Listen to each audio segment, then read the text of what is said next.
If you've ever felt like your money disappears the moment it hits your account, you're not alone. Today, I'm breaking down budgeting into simple steps anyone can follow.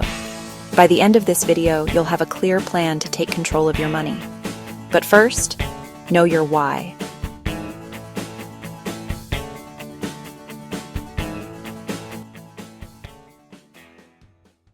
Step 1. Write down every source of income you have. Salary, side hustles, everything.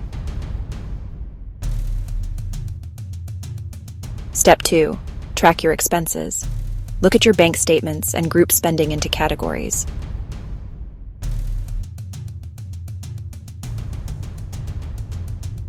Now set spending limits. Try the 50-30-20 rule. 50% needs, 30% wants, 20% savings.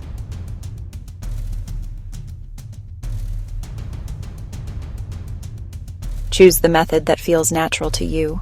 The best budget is one you'll actually stick to.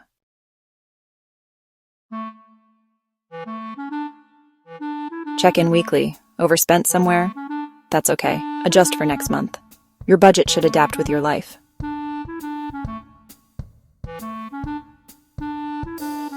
Quick tips. Automate savings. Cancel unused subscriptions. Use cash for overspending categories. You've got this. Start with one step today. Hit like if this helped, subscribe for more finance tips, and comment your budgeting why below.